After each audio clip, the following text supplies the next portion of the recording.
Hello and welcome back again to another video.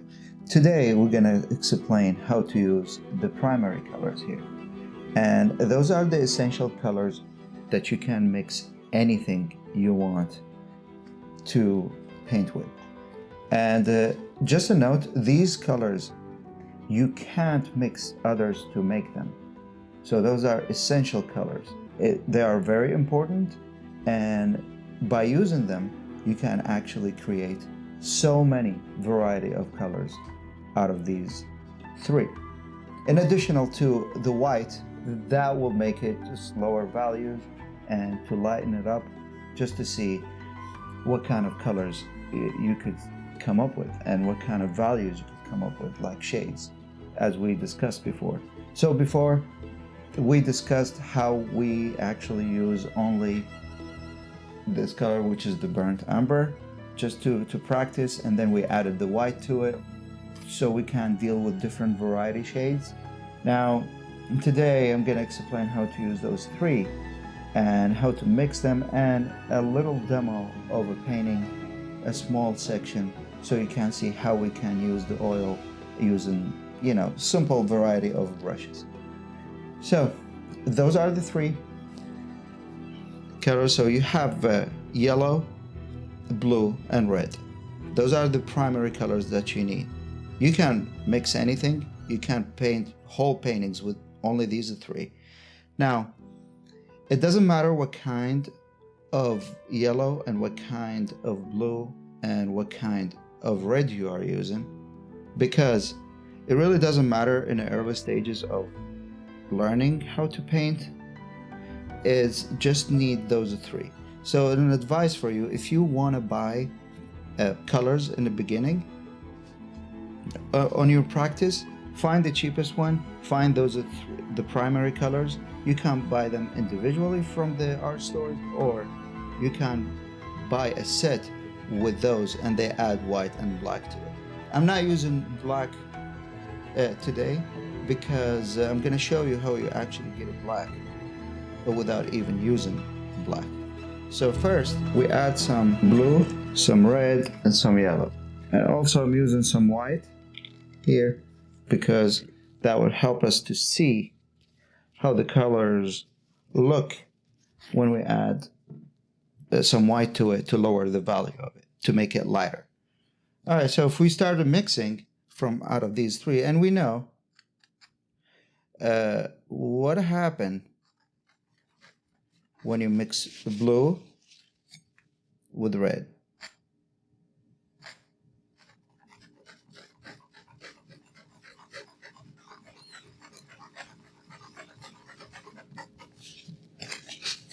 So this is gonna be a purple, but we can't see because it's dark, so we add some white to it.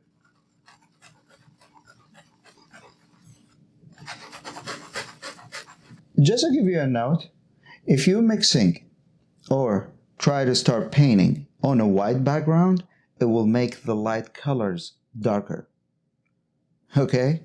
And if you do the opposite, like the background is dark, it will make the dark colors lighter. So you have to find a neutral background, which is using grays or something like a little bit more than just white, to tone the background. It will help you determine how dark and how light things are. So for this, now if we use some yellow, that's a purple. Infuse some yellow here, and we add a little bit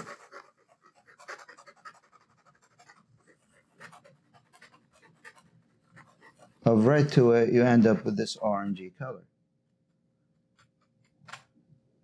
And if you add a little bit of white, you make it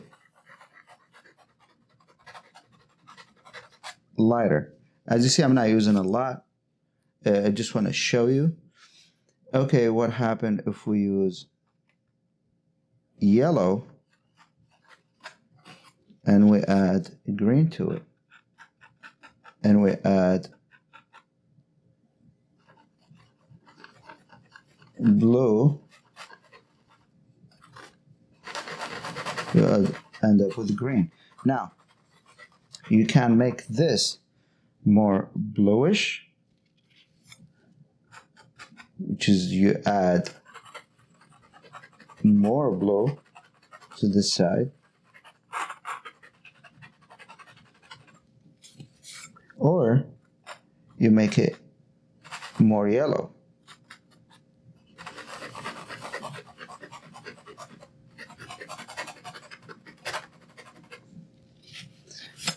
So I'm going to show you with the brush what I mean by it. If we add, I'm using a soft brush here. If we add more yellow to the green, you're going to end up with a yellowish green. Now, if we add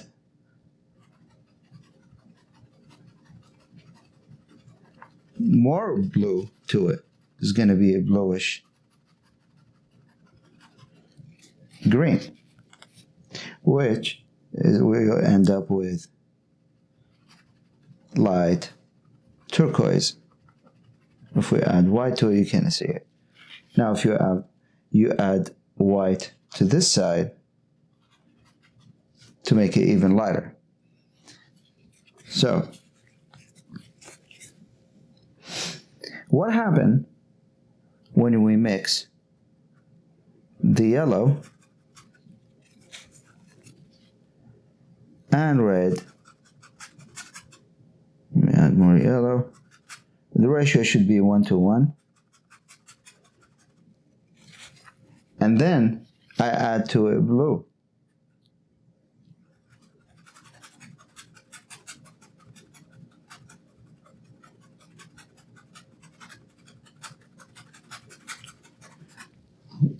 So now we have kind of a brownish color. And if we want to know, we just add some white to it. And you can see here, you will end up with kind of like a brownish, or yeah. If you want to create that brown, you just add some redness.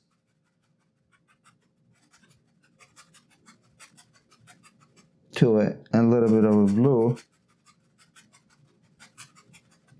You can create a lot of variety of it, but those are the basics that we have to use. Like a blue and red, we create this purpley color, and if you want violet, you add more blue to it. And the orange is red and yellow and blue, you create a green, and then you just go and expand for so many things. Okay, now if you want to apply this to a painting, I know painting is better, than just mixing, because you want to see how things are actually happening. Now, if I need a black, you remember this burnt umber that we had and we used before in the previous videos? I advise if you haven't seen them, you go see it. And if we take some of that and take some of it and you add blue to it, you'll end up with the black. And you can make it either way. It goes to more brown or more blue. We take some white, add it here. As you see that, this is a gray.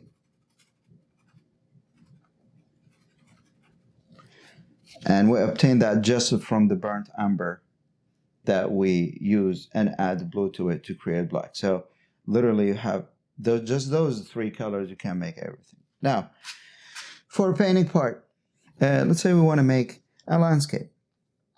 And a landscape, it has a grass, trees, water, sky, whatever. I'm going to add something which is toning. I'm going to add some of that brown, take it, and just add it here.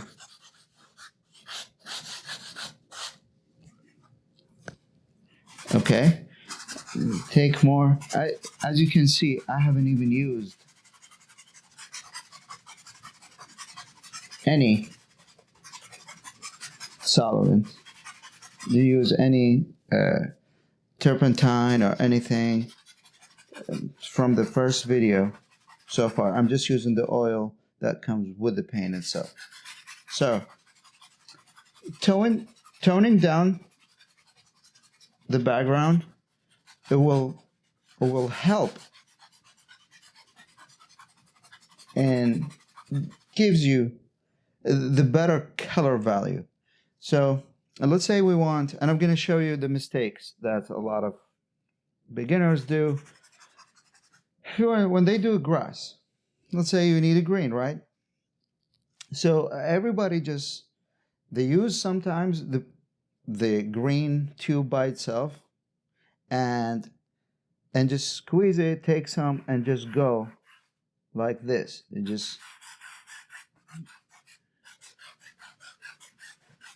I'm gonna mix a green here.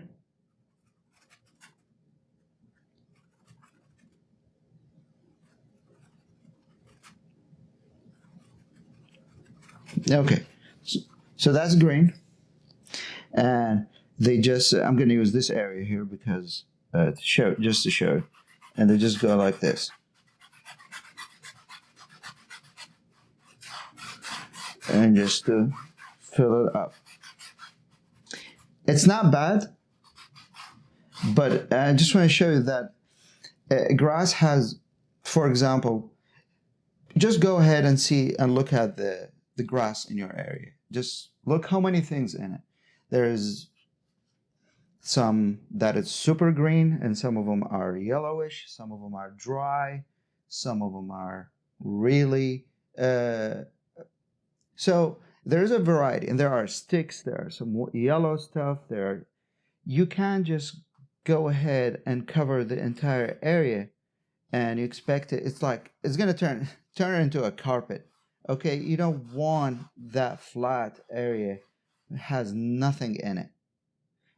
Okay, I'm not saying you cannot paint like that, you can, but if you're looking for more realism, and you have to know what you are painting. And exactly what I mean by that, it's understanding the direction of the grass and also the variety that you deal with, especially the green color. So let's say I want to paint a grass here. You can just start with the green directly. But understanding that the grass, there's mud behind it. So you need some brownish color.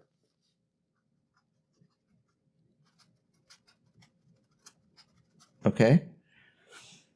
And lighten up a little bit of it because you don't want it dark. Dark mud, it's after rain. So it's a wet ground. But if you make it a little bit lighter, which is adding white to it, and then random, just rub it on. You don't need it to be perfect. Grass is random, so you don't need to make it perfect. Okay, take some more. And you need thin amount of paint because the reason, if you're painting directly, so you're gonna use green on top of it, and you don't need a lot of paint under it because you're gonna mix the green with it and turn it into a bad color. So unless if you want to paint in layers indirectly, that's what I mean. So you have to paint this layer, let it dry, and then come back and use different colors, and then let it dry, and more layers. You just building layers on top of layers, and that's okay. That's a different approach. But if you want to do something quick, I have to make sure that this layer is thin. So whenever I use the other color on top of it, it will look good without mixing with the under paint. Okay, so let's say we cover this.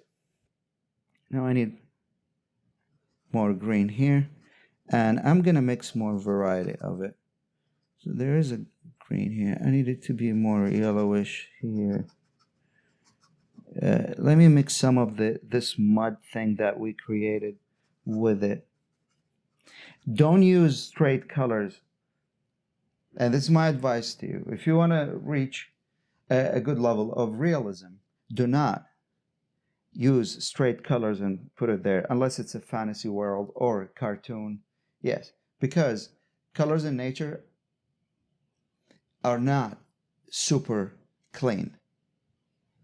Some exceptions, flowers and some high intensity colors in certain things like fruit and stuff. But in general, there is some light, there's some pollution in light, there's some sun ray, there's some mist and dust and fog. All that affects the actual colors and doesn't make it look like super blue or super green. Okay, so let's say I'm gonna create a pile here. Let me make it here and add some good amount of yellow in it. Okay, this is super dark green, and when we add it,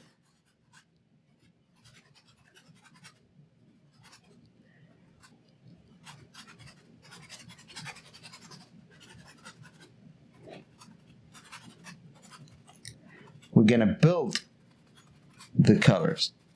So the direction, again, is very important.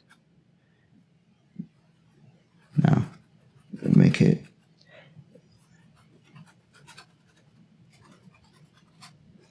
a yellowish more. I'm creating more variety with it. Just rub it in there.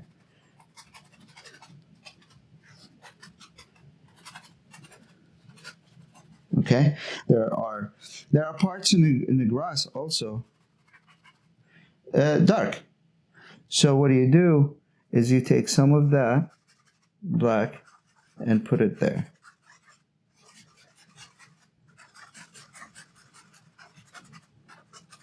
Or add some brown to it.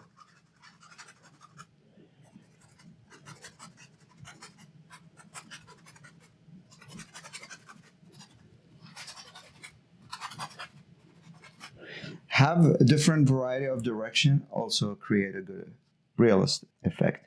So like this side and this side, but then also this side.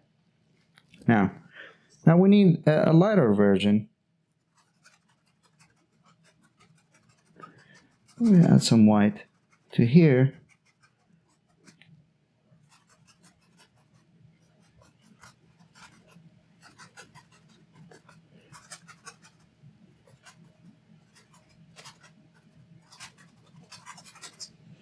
Do you see all these combinations? It created a more realistic approach. Now we need a yellowish one, which is take yellow and add it here. And we make things and a little bit of white.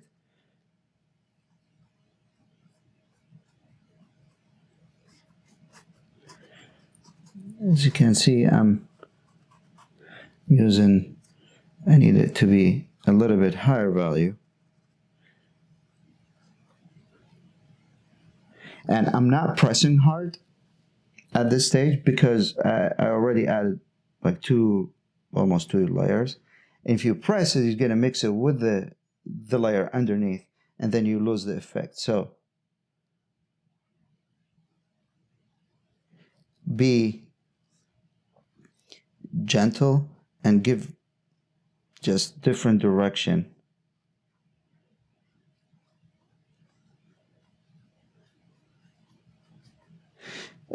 Give a lighter area here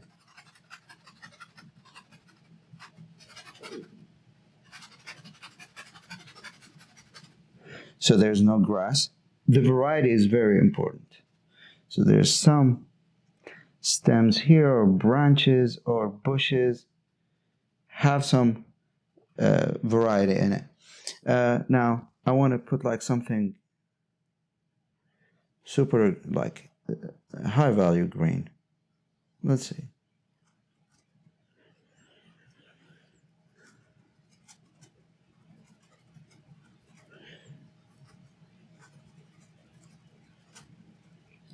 And just add in some white to have a different variety of that. You can see here, like, so different types of colors. Now we add the bluish.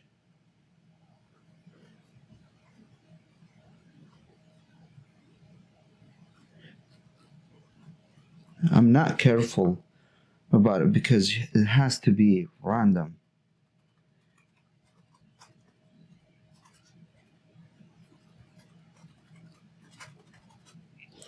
Want that a little bit lighter.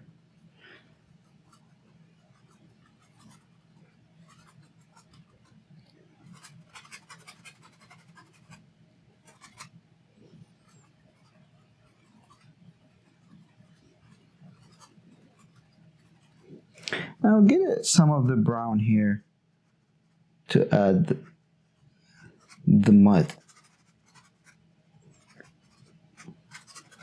that we put. Let me take some. So this is the brown. It has, and add some green to it to have some harmony, which is all those colors. It's not going to be off. It's going to be related because they have certain properties between all of them.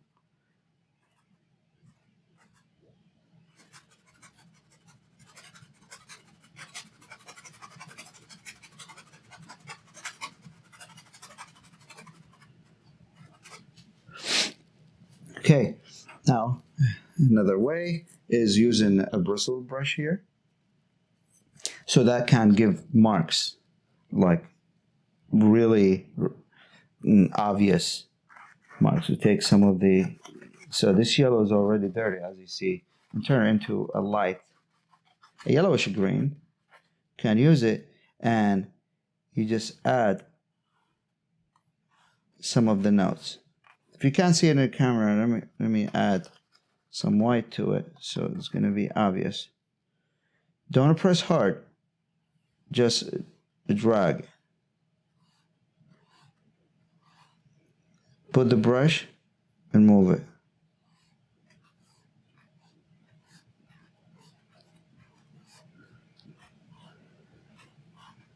Okay. Add some more. Maybe a little bit of bluish.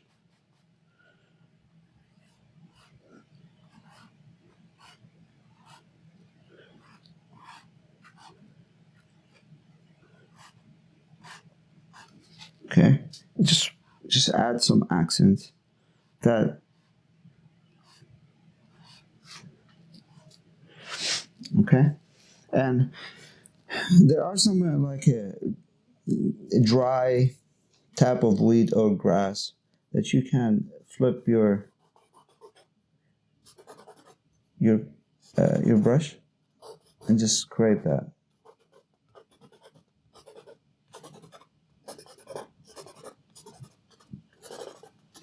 To create that variety. Now you can use the knife itself that we use it for mixing. You just scrape.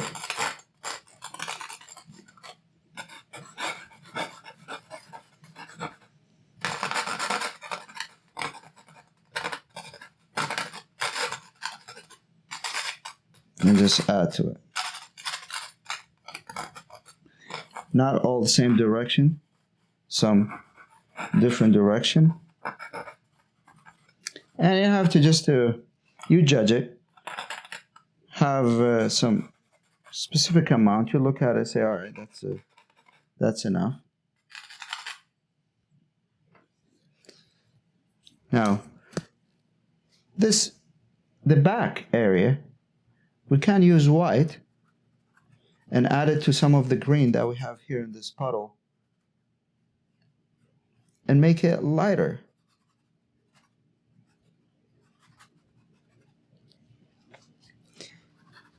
If you want to add sky in here, here's the trick that I'm showing you. So technically, you're going to add blue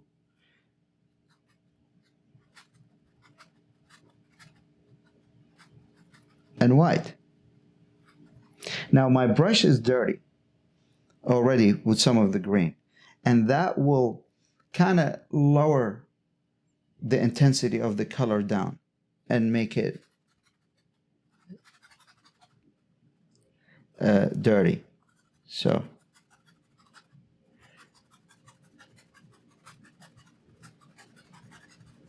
I come across an orange here and you're going to turn into green a little bit.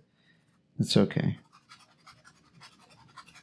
So you just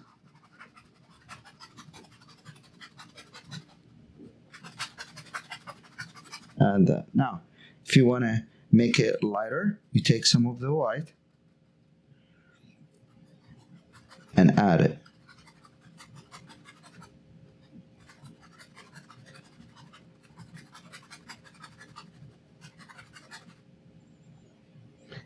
This, you please don't like just a straight line and add it together here. Just make it rough on the edges here because there are some far grass. In painting, and especially if you look at nature itself, if you look at it and see the far areas are really lower in value. So I'm going to take some of this white, mix it with some green here, and make it lighter.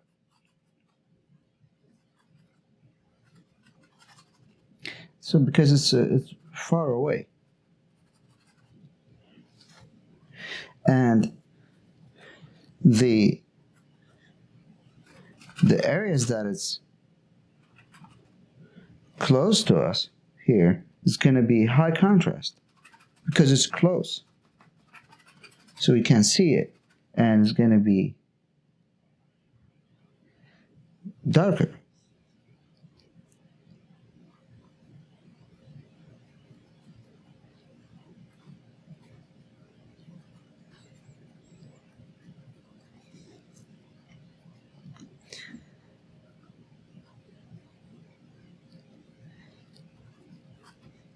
Now, to differentiate between those, because they look like the same value, I'm going to add more white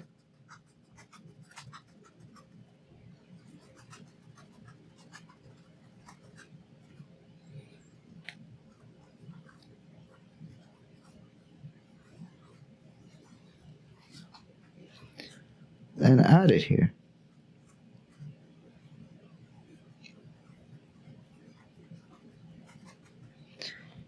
You see how not super blue the sky is? And it gives it like more realistic look.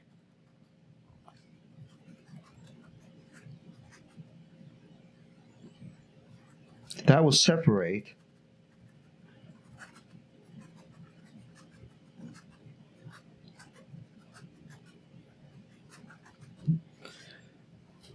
the sky from the far grass. But we didn't create a sharp edge here. I explained before that far areas, anything that's far, it will have a soft edge. The close areas will have a sharp edge, okay, because they are close. We can see some details.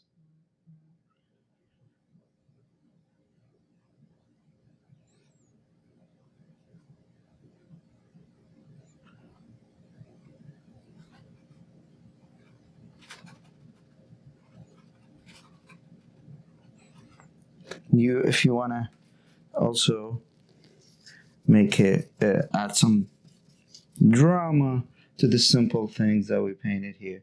Add a touch of red.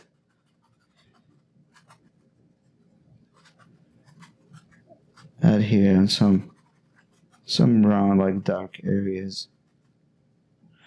It's really some purpley. It's up to you, like in your imagination. But again, do you see the difference between the white of the background and the painting itself? You can't just grab a lot of white and put it there. It's like super white, okay? And that will end up with the chalky results because everything looks like used a lot of white on it. Now you can't tell the difference. It's not, but together they work together. Those values working together, even though they look dark in comparison to the white of the background, okay? And even if you added more white here, it's going to be mixed with the paint that is already there. I like that little purpley touch here. That is awesome. Okay. So you see, it has blue and kind of touch of greenish.